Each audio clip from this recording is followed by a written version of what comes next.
Rosie O'Donnell really, really hates Trump. But unlike most people in her world who really hate Trump, she can credibly claim it's not a new thing. She's been hating Trump for many years.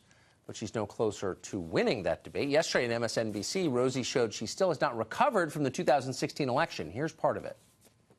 We are going to right the ship. There's no way that he's going to prevail because he's evil. He's dark. It's the opposite of what America stands for. I always thought, why didn't they counter-program his rallies, his Nazi-esque rallies? When he was elected, what I wrote on Twitter was we should impose martial law till we make sure that the Russians weren't involved in the final tallies of the vote. He wants to send the military to the border, so... I want to send the military to the White House to get him. Martial law? Nicole Wallace thinks that's a good idea. Dean Cain is an actor.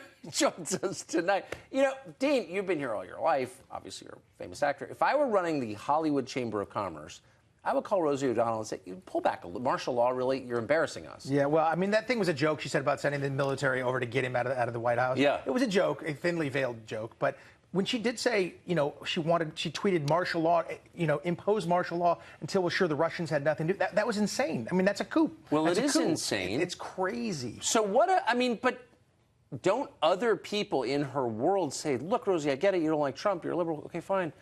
But you're discrediting yourself and the rest of us by acting like a mental patient on TV. Don't do that. Well, that sounds entirely reasonable, Tucker.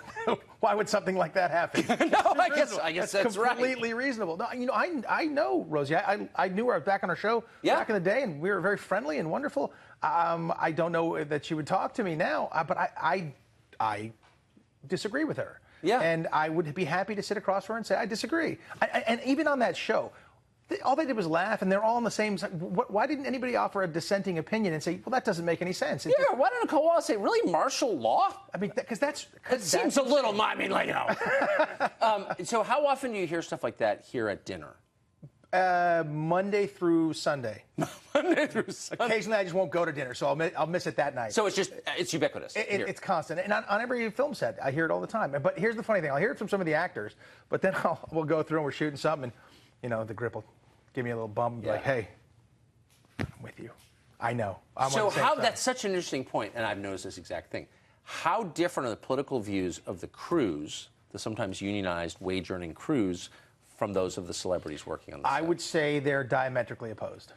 That's been my experience, and I've only been doing this for about 40 years. So don't the actors at some point say, I'm supposed to be on the side of the average person, the underdog. I'm surrounded by underdogs, people making 100th of what I make, but I hate them for their views? Is there any, like, dissonance? No, they don't hear that at all, because actors are, you know, all we hear is what we want to hear most of the time. I'm putting myself in that camp because I am an actor, but I'm a Princeton-educated kid.